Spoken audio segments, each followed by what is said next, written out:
Let's see. All right, we're here today with Mr. Gerald Gentis. It's October 22nd, 2007. He was a B-17 tail gunner, flew 30 missions in Europe.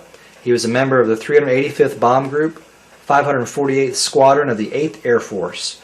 And I guess the first thing I'd like to ask you is, where were you when you heard about Pearl Harbor? Well, I was in high school. I was a senior in high school, and my little job as extra was to take care of any films or radio presentations that would come up.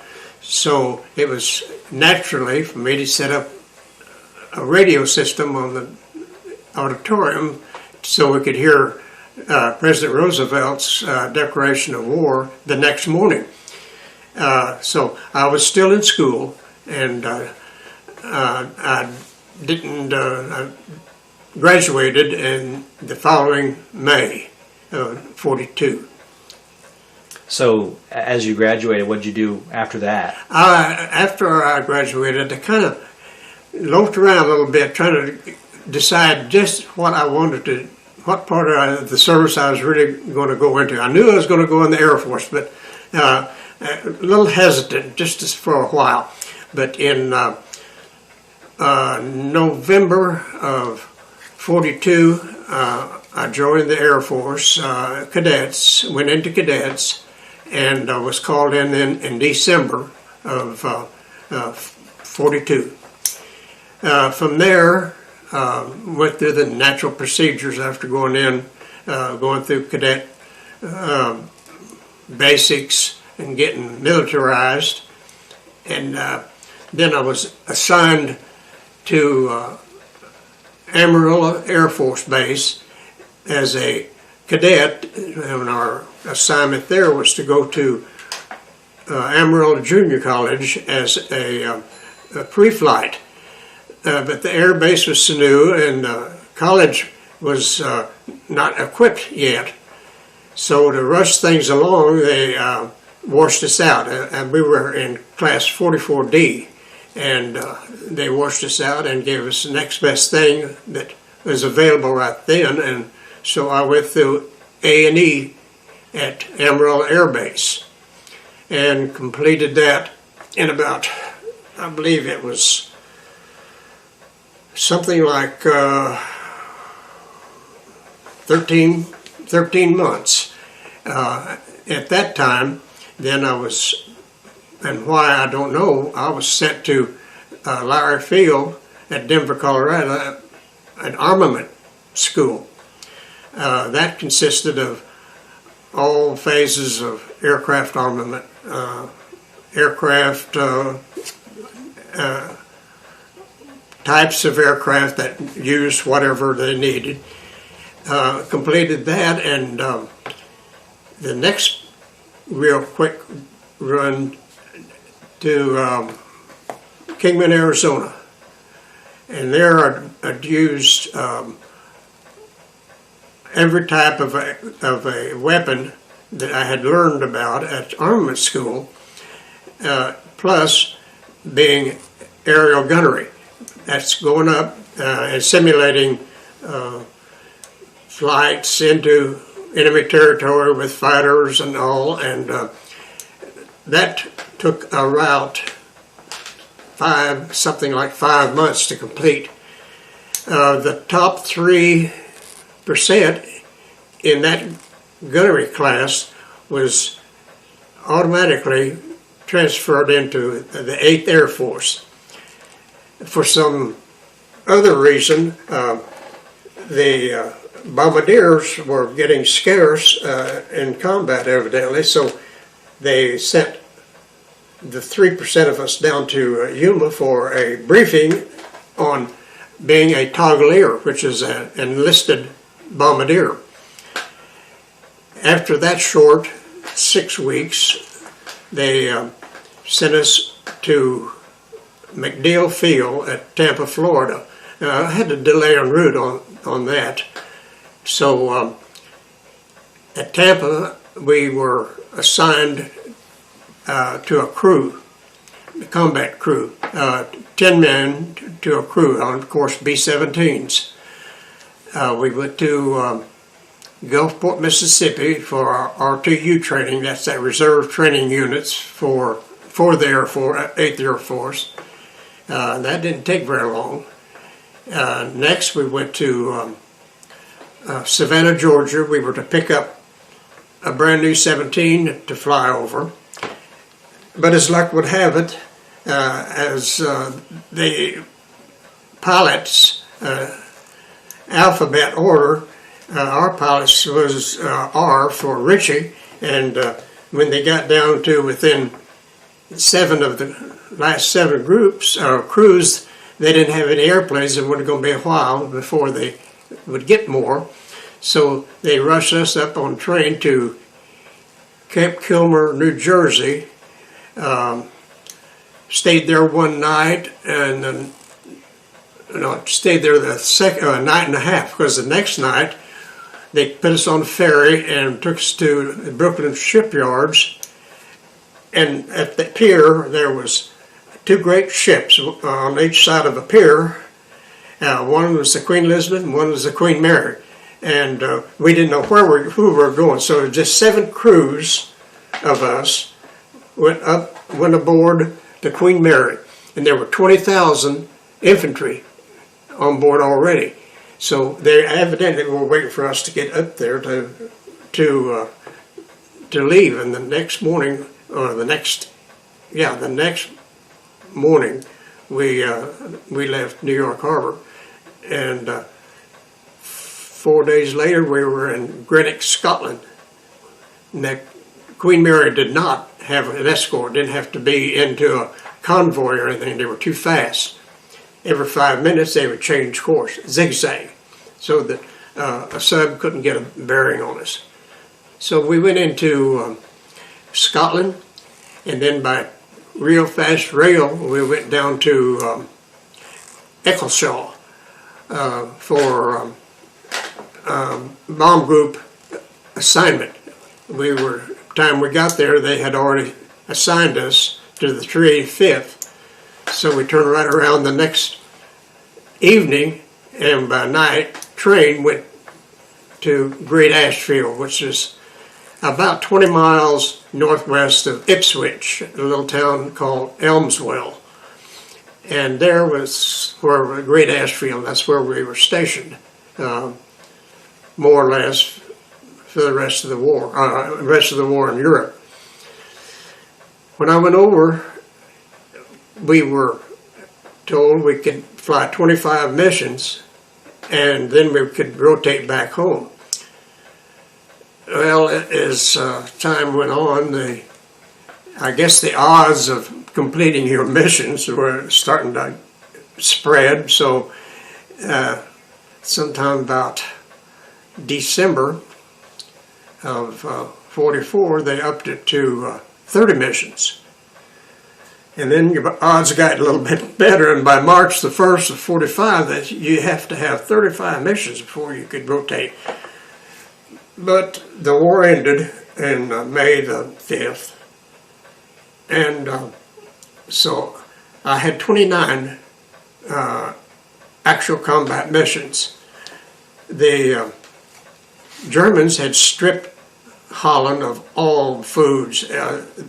People were starving to this, so we stripped out a few of the B-17s of armament and loaded down with food, and flew food missions.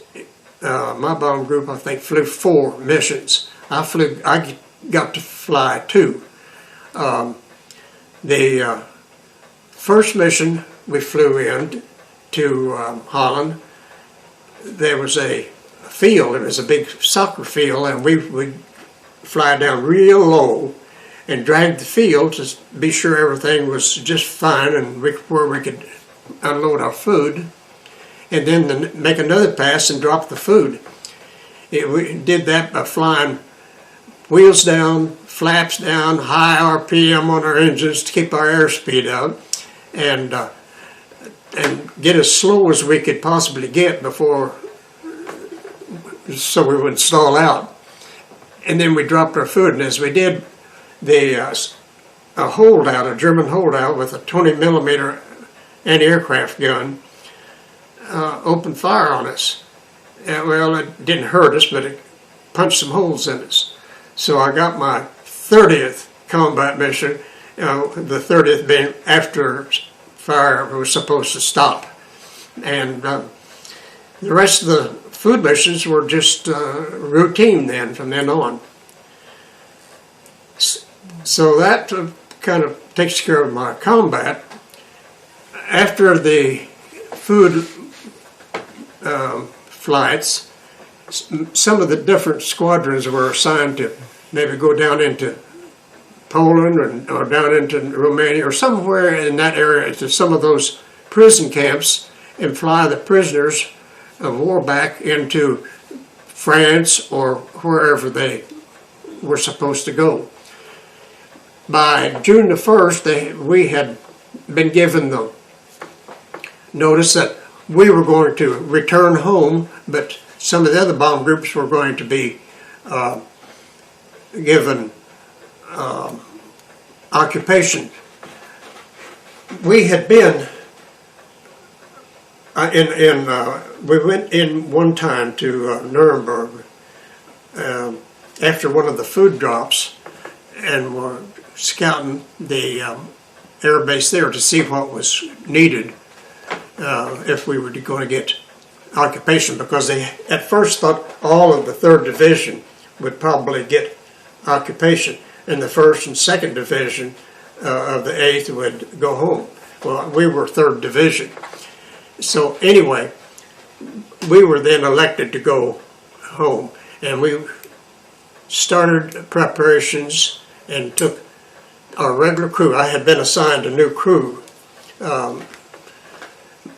At that time, I didn't have a crew. My crew had gone down in the North Sea April the 4th in a mid-air collision. Both aircraft were destroyed, and all 20 men went into the North Sea. No one was rescued. So I was a loner, so I was assigned another crew temporarily just to come back to the States. We then loaded up with all of our personal equipment, plus 10 ground personnel and their personal possessions, and flew back to in Connecticut. Was our goal. We flew from Great Ashfield to Wales, from Wales to Reykjavik, Iceland, from Iceland to BW1, which is Bluey West 1, Greenland, and from Greenland then into Connecticut. Now I was given then 30 days leave, and then at the end of the 30 days I was to report to Sioux Falls, South Dakota for reassignment. Whenever I got to Sioux Falls, this was probably about the 26th or 27th. Well, maybe it's right about my birthday, the 28th of July. I did there, and I left, and I got into Sioux Falls in about a day. So they needed a CFC, which is Central Fire Controller, on a B-29 crew. They had a vacancy, and the aircraft is down at Amarillo for final checkout. So they rushed me down there, and I met a new crew, and I was very explicit about, well, I don't know a thing in the world about CFC, but the pilot was very cooperative. He says, hands me an armload of manuals and everything, and he says, now we're going to be leaving here in about 2 or 3 days. We got 2 flights to make with this aircraft, and then we're going to go out to Travis, pick up Bombay tanks, and then we're going to fly nonstop to Saipan. and we're going to be out there real quick. So by the time we get out there, you'll know all about being a CFC. Yeah, but anyway, I got to fly in B-29 twice. They were slow timing it, to be sure everything was okay with it because it was new from Wichita. And the day before we were to go to Travis, they dropped the first bomb. Then they dropped the second bomb.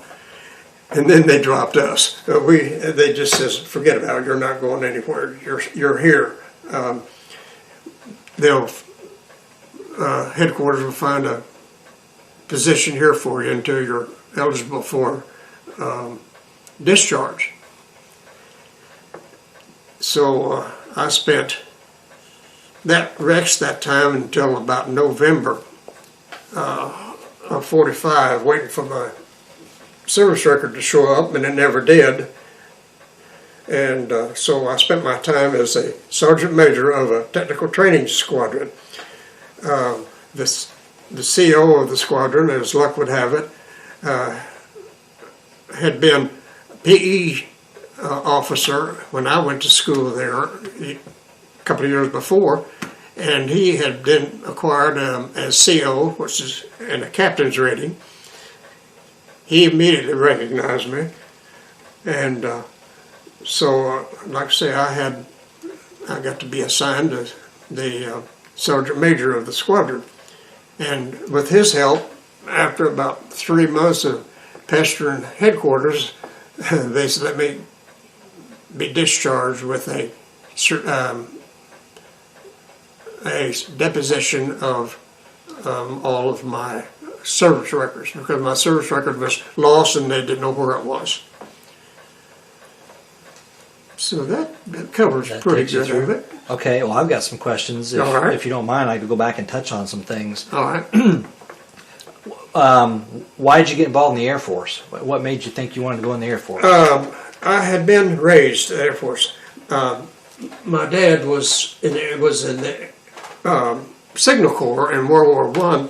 I have a picture of him over there. He was stationed at Indianapolis Speedway, and they had their air base and the infield. And he was a pilot. He checked out pilots, let them just like soloing and everything like that. So that's what he did. He was an instructor, pilot instructor in World War I. After the war, he worked in the oil fields, and then he worked with the Seminole Air Service, flying OX-5 Wacos in the Seminole Oil Well Servicing Group, and he'd been in the flying business for a long time. And I had been doing everything I could to fly. As a matter of fact, I got involved up with a fellow named Johnny Armstrong up at Commercial Airport back in the late 30s. On my 16th birthday, I got my pilot's license. I had soloed, and I had then got my driver's license. So within a week, I had my pilot's license, driver's license. So I have been in flying all my life. I understand that my first flight, they took me up in an old tri-motored Ford. I don't know how old I was, but I don't remember. But anyway, I have been flying ever since then. And I've just recently sold my Cessna, and I had it kept it here at home. I had my own airstrip, and I figured it's time I kind of slowed down the flying a little bit. Not only that, liability insurance is getting too high for somebody on a fixed income. So anytime and I still fly. The only thing, my medical isn't active right now. The only thing I have to do is go get it reactivated. But I have a friend that has a flying school up here at Riverside, and she has her husband, and they have quite a few aircraft. And whenever I want to go fly, I go up and I can lease a plane from her. She and I had been associated in the same flying group up there on the at Riverside quite a while back, whenever she first started doing her instructing, and so I still get my wings out every once in a while and dust them off. What was it like? How did you meet your crew? Like, how did the process go for you? The 10 guys to get together. Did you all meet at the same time? We train together, or did you get put together? We were put together. That's why we went to MacDill Field. I went down there. Of course, it's for all of them to just kind of bring a whole lot of groups together and assemble them there. And how they got us together, I haven't the slightest idea. It took about 3 weeks, and I got to fly a sub patrol in a B-17 out over the Gulf of Mexico. And I thought, well, that's probably what I'm going to do for a while. But anyway, that was just something to do. They give us, each one of us, But how they assigned each one of us together, I don't know, maybe it was by lottery or whatever. But I had a real good crew, very good. I don't remember where all of them were from. I know the radio operator was from Bangor, Maine. I remember that. And my ball turret gunner was from Macon, Mississippi. One of my waist gunners was from New York. The other one was from Idaho. Let's see. We didn't have a bombardier at all assigned to us, but our navigator was from, navigator was from someplace in Carolinas, and the engineer was from Virginia. So it was odd how it's kind of a odd grouping, But boy, we all got along real well. And that's great. Once in a while, we would get assigned a bombardier when we got into combat. If we were flying lead ship, we'd have to have a commissioned officer as bombardier. That's when if I was flying with my crew, that's when I would fly tail. When I would fly with other crews, I'd be flying as a toggler. The wingmen off of each lead ship were toggleers. We would get basically the same briefing as the bombardier if we were going to be a bombardier that day. So we were not assigned a permanent bombardier because we wouldn't be flying lead all the time. So if you were flying lead, you had one. And then I never flew as toggler with my crew. We were always had a full crew like that. But I've flown about half of my missions with other crews as a toggler. One little instance, well, let's put it this way, there's 2 instances that shows little quirks about combat. The first little quirk was that I never got a scratch my whole career. I come so close on one of my missions. I was flying in tail of our crew, and flak was the results of 60% of our casualties anyway. Fighters weren't that much. We were pretty well armed, but flak is something that you couldn't dodge. You didn't know where it was going to be. I had a flak burst real close, and it just shook us. It hit so close, and I thought, well, something hit me, and I thought, well, what was that hit me? And what it was a piece of flak, and I kept it for a long time. It came through into the tail from my left, which would be from the right if you're going the other way, and come down across and cut my the parachute harness, cut a couple of straps on that, and then fell there and just right around. I picked it up a little later, and but I'm sure glad I didn't have to bail out on any time, that time especially, because I had to piggyback with somebody. But it didn't cut my oxygen or anything. It just cut that chute harness. That was one oddity. The real oddity of the whole thing, and I look back on it every once in a while and I get the cold shivers. And that's something, if you ever talk to anybody that says you were not scared when you went on a mission, they're a liar or they never were there. But you shook and you could sweat at 70 below zero. That was the temperature we flew at. But we took off, getting ready to take off on this mission to Kiel. I had been on the Kiel with the crew the day before, and we were going back because they were going to lead low echelon.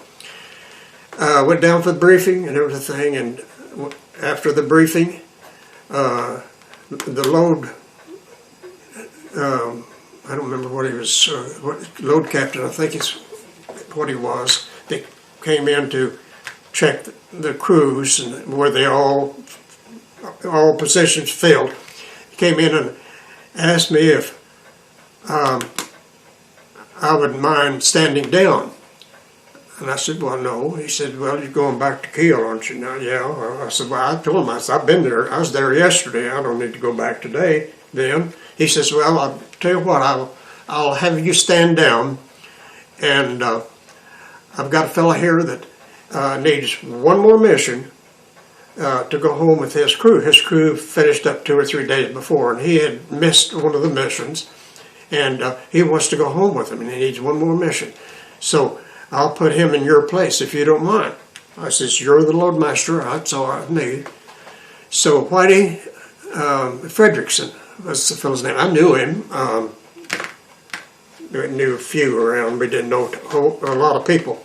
We never did. No crews got too well acquainted. So he went down with the crew, a mid-air collision over the North Sea, an hour into the mission, and I got to go home, and he didn't.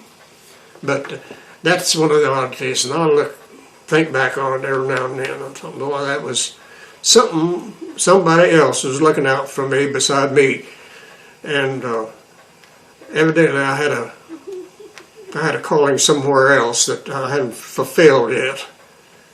So that was one of the little rough points. Mm-hmm. A lot of times you can come back. There'd be about 4 crews staying in a building. It wasn't a concept hut. It was just it looked like an old chicken shed or something. You'd go out on a mission and come back, and there'd be an empty area there where the 5 or 6 guys' cots were. You kind of got not used to it, but it affects you all right. And then when you get back, and I just went out and fooled around on the flight line and said, just to have something to do that day, and I got hurted about the mid-air collision by being close to the radio room out there. And they had radioed that they'd had an accident and all crews were gone, they thought.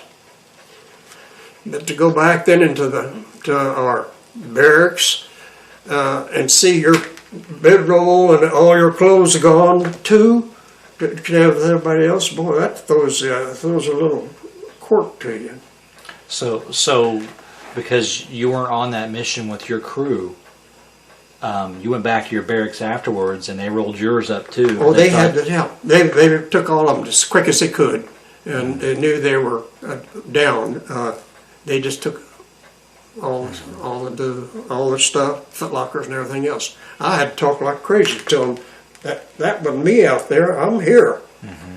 But anyway, it was quite a hairy. So there's a lot of stuff like that. It's kind of you never forget, actually.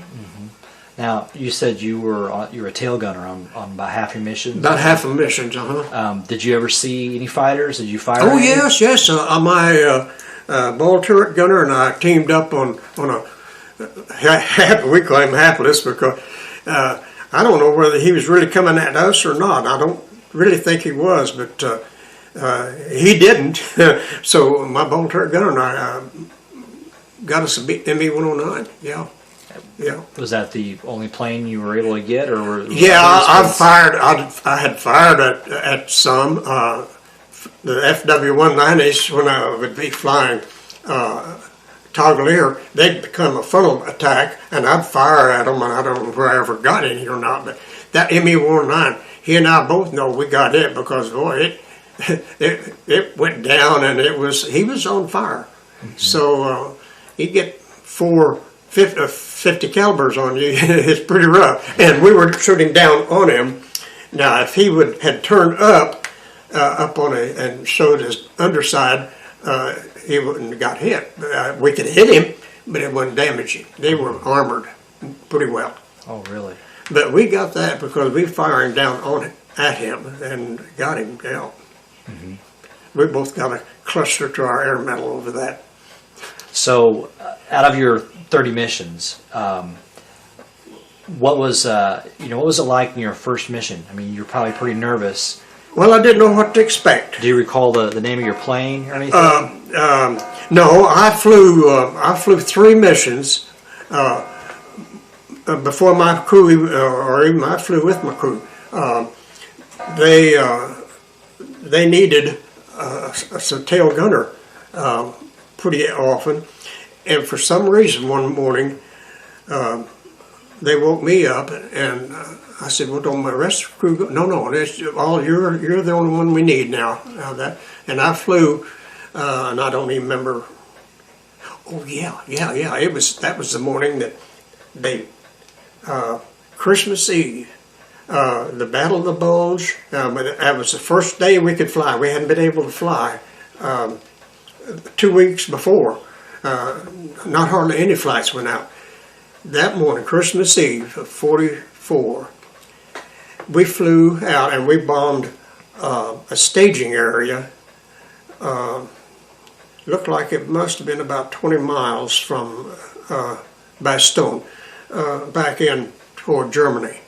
And they were massing more in reinforcements. And that day is when we stopped the Bastogne breakout, because from then on they didn't go anywhere, they went backwards. Mm-hmm. But that was the first day we'd been able to fly in about 2 or 3 weeks, because it sucked in. Boy, it was snow and everything else, It was a rough winter. Mm-hmm. But that was my first mission, was to go out and help relieve Bastogne.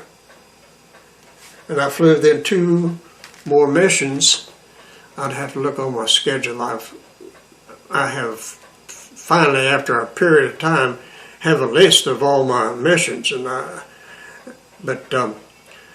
Anyway, I flew 3 missions before I flew with my crew. Can you tell us about this picture here? Can you hold that up? Yeah, this is a picture of the first aircraft that my crew and I were assigned.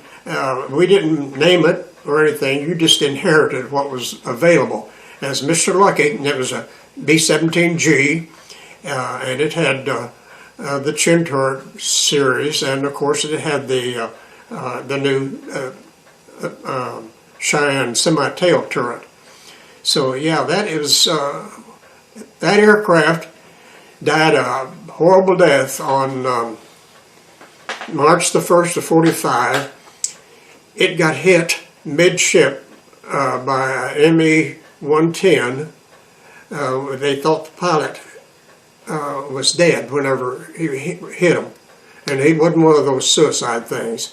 But he hit him right in the middle, right about the waist gun position, and cut the airplane in 2. And the Armbruster's crew, they were flying it. And Joe Jones is the only known person and he was the tail gunner that rode or flew a B-17 tail down and landed. Naturally, he didn't land it. It spiraled down. It's the backside of that aircraft is bigger than some single-engine aircraft. But when that thing broke out, that aircraft flew through him, the centrifugal force, and nobody else got out alive. It cut the oxygen, and he used to come up here and tell all this about his daughter worked here in Tulsa. But he says, I tried to figure out how I couldn't get out of there. He says the thing, it was even the door where you have a hatch there for your tail gunner could get out. That thing was even cramped up to where he couldn't even kick it loose. He said, beside I was running out of oxygen, I couldn't hardly breathe. He said, my last resort, I was going to try to knock out one of the windows on the side of the tail there and poke my parachute out and see if I could get it as a drag chute, but he said I passed out. And the next thing he knew, he said, I was in a Belgian hospital. And the people, and I've got some pictures of it, the people that saw this tail section, they said it spiraled around just like it was being flown. It spiraled down and crash landed, and they cut him out with axes and whatever, got him out and got him to the hospital. I think he said he had some broke ribs, and I don't remember where he said he had a sprained leg or a broken leg. I don't remember what.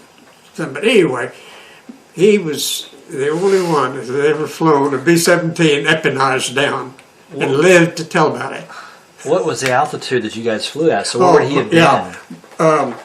Your low echelon generally would run about 29,000. Your mid about 30, and your top would run about 31. We always flew in the mid echelon for some reason.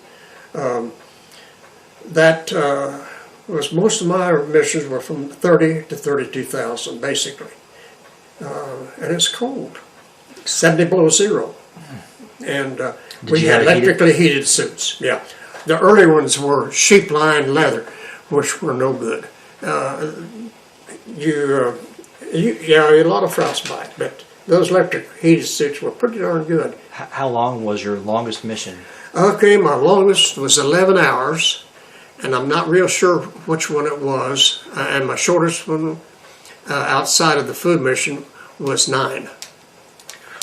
So we had a long mission. 9 hours and 70 below. Yeah, well, you took off from your air base, like from Great Ashfield, and you had a certain area assigned and an altitude to go to your altitude, and you did all that to bring your aircraft, all of your aircraft that would go on a raid, to their assigned altitudes.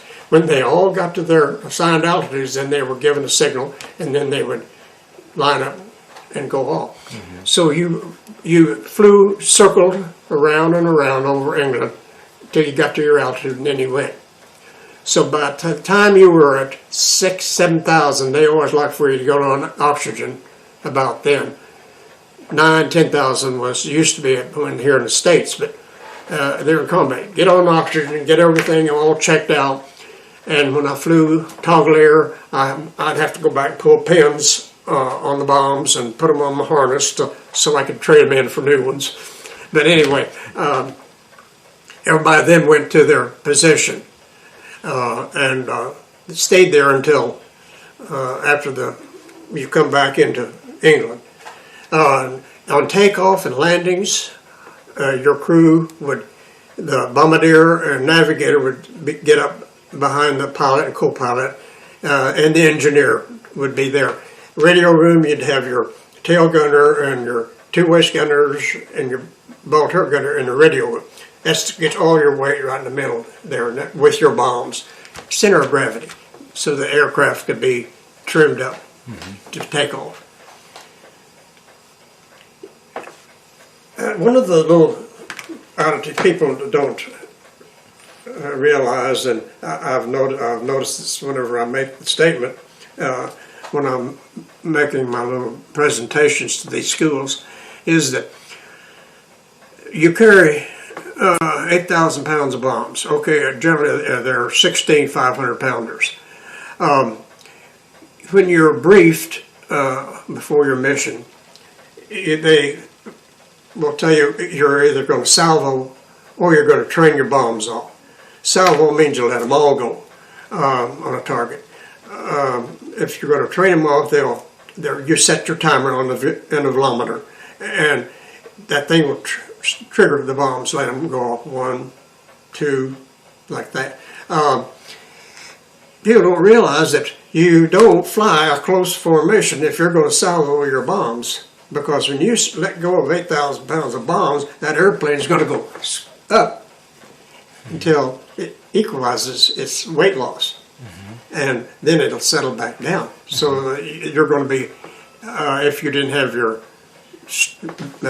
belt on, you'd be free floating. So, but even though I'm training their bombs off, you can tell when they start going off. You can feel the aircraft kind of. Really? Well, you know, I've always seen the footage of the bombs going out, you know, down, and you see them kind of doing this. Did the bombs ever hit and explode in midair? I mean, I don't know. I never saw that. Now, I've seen a footage of. They told us, now be sure and don't do this.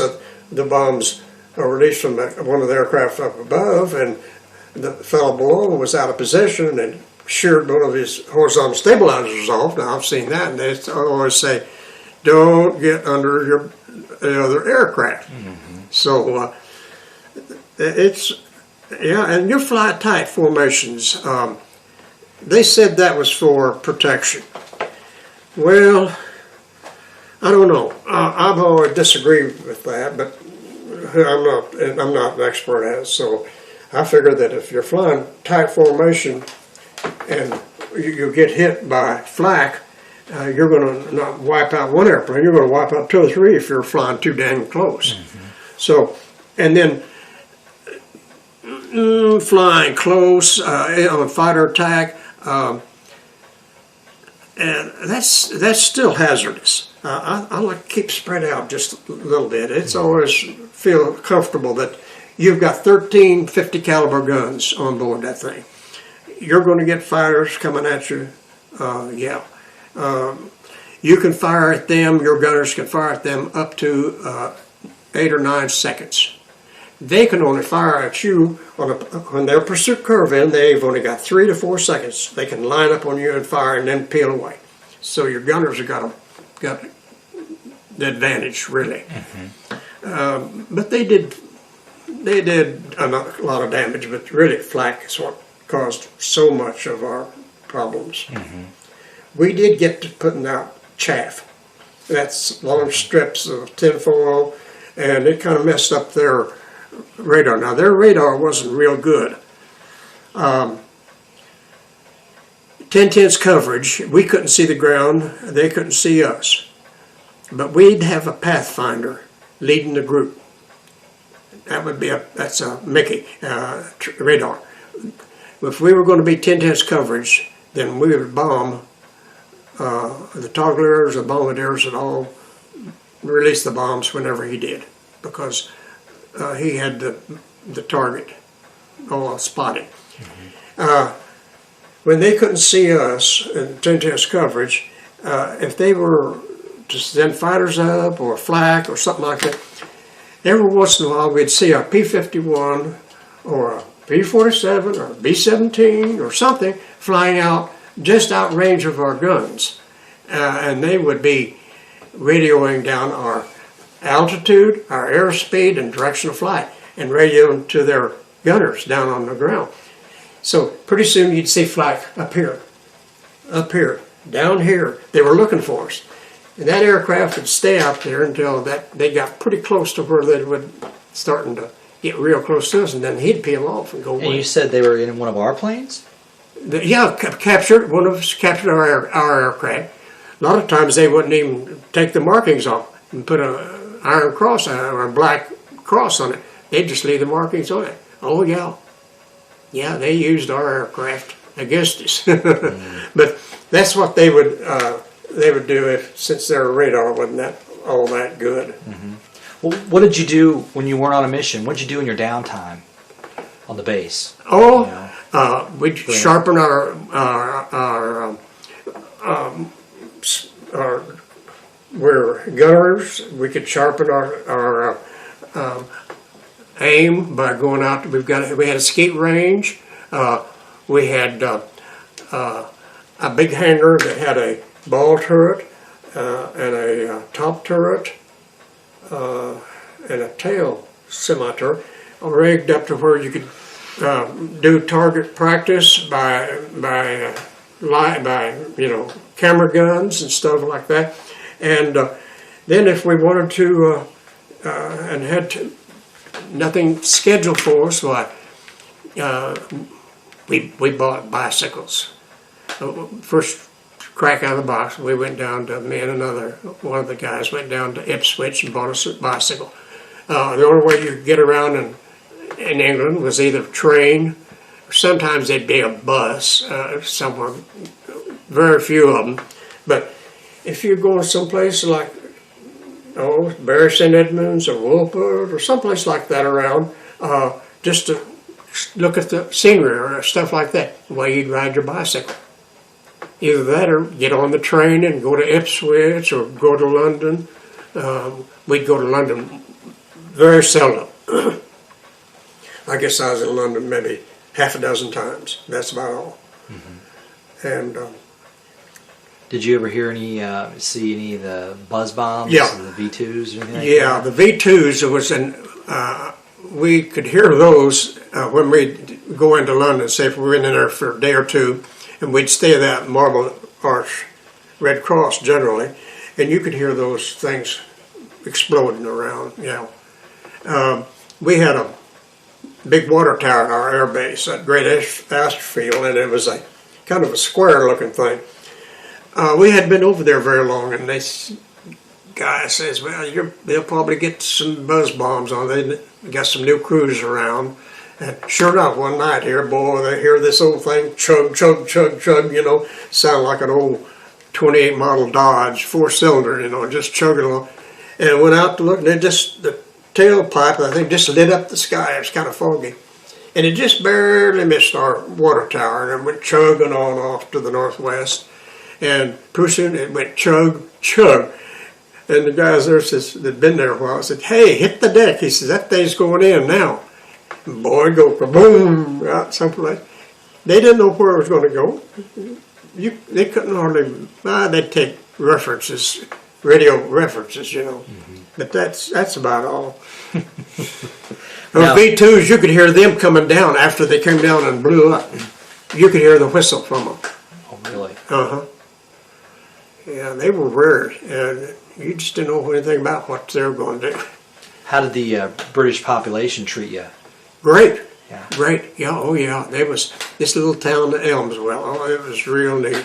They had a pub there that those crazy British would, they'd drink beer, they'd have a dark and a mild and an ale, and if it wasn't warm, when they get it, they'd set it on the heater and warm it up. We liked our ale ice cold. Yeah, of course, no ice. But this one pub owner there at Elmswell, our squadron was right next to the town. Man, you could just walk out there about 3 blocks and you was in town. He put his ale shipment in his well, and it was, water's pretty cool, so he'd always keep some for us down there. He got acquainted with all of us that lived there pretty close to town. But the British were they pretty good. I was glad that they were, because it would have been pretty rough trying to get along with somebody that didn't give a hoot about you, Mm-hmm. But they realized we were there to help get things back to normal. Mm-hmm. Yeah. Were you single or were you married during the war? I was married whenever I went over, just before I went over. Yeah, in October of 44. Married the first week in October, and 2 weeks later, I was on my way then to basically to England, because we went to Savannah, and then we went on over. Did you keep in touch through letters while you were over there with your wife? Yeah, oh yeah. We could send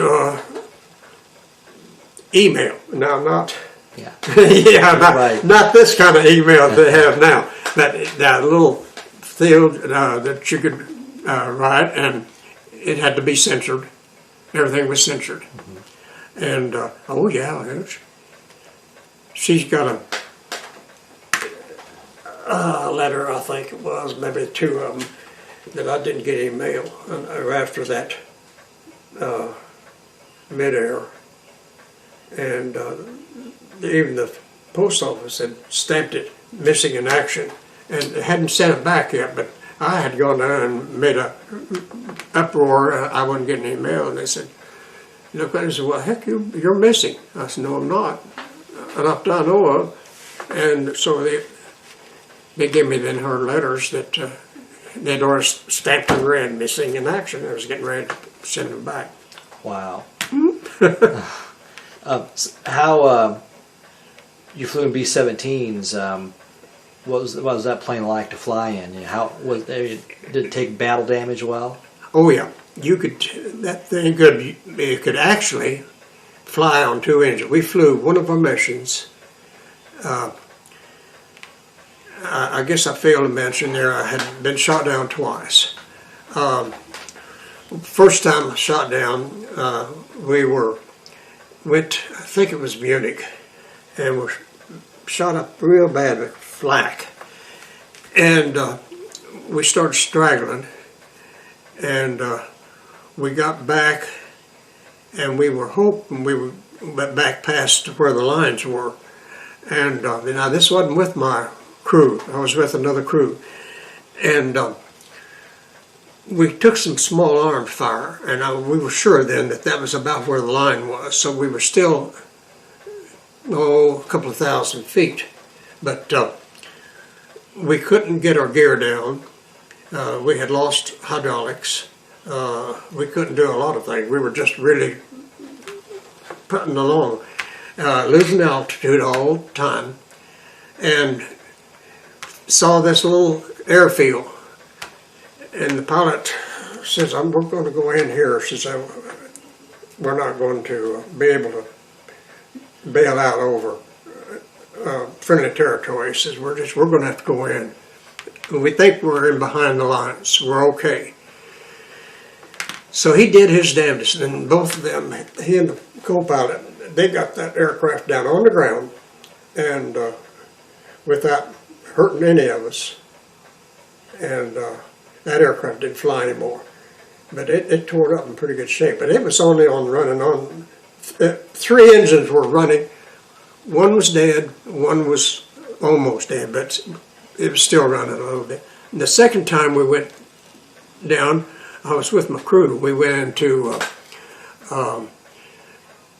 we got hit with flak pretty good and lost a lot of fuel. Even though our tanks were self-sealing, we still lost an awful lot of fuel. We were flying on 2 engines, and we'd thrown out everything. Everything that we could shake loose, we threw it out to lighten. And we made it back to Dover, just Dover, and it was the RAF base, Lancaster base. And that aircraft flew again. We landed great, and then they came and got it later, When you were on your first time, you described being shot down, you were behind friendly lines then, right? We were in friendly territory. We were 5 or 6 miles due east of Reims, France. And Reims had been that little airfield had been a what do they call it, a medium bomber. I guess they'd flying medium bombers out of it. And it had been in our hands for a while because they had some B-25s and some B-26s there. And the Germans had been using something else with it. But anyway, it was a short field. We knew we couldn't land the thing. We couldn't get the wheels down. We couldn't even crank them down, let alone bring them down electrically, because our electric power was basically gone. So you belly landed then? Huh? So you did a belly landing? Yeah, we slid in and tore it up, but nobody got hurt. What was that like, being inside a plane belly landing? Nothing too great. You couldn't tell. You could tell it was on the ground, and you could tell it was different. The ball bounced up inside the everything and poked the post that it's hooked to, poked it through the top. It tore it up pretty good. I don't think it ever flew again. And I know it didn't. They used it for parts. And it took us 2 days then to get back to our base. We hitched a ride on a British lorry going back to Paris, and we went back to Orly and took a C-47 then back to the base. Well, we've got about 5 minutes left on the tape. I guess real quickly, I just want to touch on, did you have fighter escorts sometimes? We got escorts, yeah. Oh, P-51s or P-47s? Both. Which ones did you prefer? 51s, yeah. 47s were great for groundwork, they found out. They were not maneuverable on fighters as the P-51 was. But so, yeah, P-51s were, they got to doing that escort when they got the disposable drop tanks. P-51 had two because it had a radiator underneath. P-47 had one big one. They'd fly on those until they would be jumped or find opportunity of target, and then they would just drop them because they were cardboard anyway, you see. But they'd use out of them and then use out of the main tanks then the rest of the time, yeah. Okay. Well, looking back on your experience in World War II and the missions you flew, did all that experience have an impact on you? Well, it's bound to have. I don't know what it, to really put it in words, what it did, but yeah, it sure made an impression, all right. I tried to forget, and did, for so long until not so long ago, 5, 6, 7 years ago, when my two daughters, which are school teachers, wanted to know what I did in service, and so I've been slowly but surely trying to put down on paper my memoirs, as you might say, and to their push. So, but I don't know what it had, how it had changed me or anything, whether it ever did. I don't know. But you sure look at things a heck of a lot different. Did it change your perceptions of the military at all? No. If I thought I could have made a living at it, I probably would have stayed in. I liked the military, and I liked the Air Force. And I would have really liked to have got a tour as in the Blue Air Force. That was the real Air Force, not the Army's Air Force. But I didn't get to. I was called up for the Korean, but I had acquired some baggage, some dependents, and so they said no. If they needed me on my MOS number, they'd call me later. They never did. Well, we've got about 3 minutes left. Is there anything you'd like to say in closing for anybody who may be watching this at some point? Anything you'd like to pass on to anybody else? Words of wisdom? No, I have no wisdom. No, I don't think so. I don't. It's just that I'm glad I was in that era, because it was really an era of our form of government salvation. I would hate to have thought about what would have happened if the war hadn't gone our way. But it did, and for whatever reason, it has worked. I don't like to put anything else with it. Well, that's great. Well, I guess in closing, I'd like to thank you for letting me interview you here. You're quite welcome. And I appreciate your service to the country, as does everybody that's ever will watch this tape. 30 missions is quite a feat, you know. Oh, yeah. And so I assume you were one of the members of the Lucky Bastards Club, right? That's right. Yeah, I sure am. Yeah. Yeah. Yeah, Well, that poem that is the Lucky Bastards Club says it all, doesn't it? it sure does, and it don't pull any punches. Yeah. Yeah, Okay. Well, if you have nothing else to say, I'll go ahead and stop the interview here. quite right. Okay. Thank you. You bet.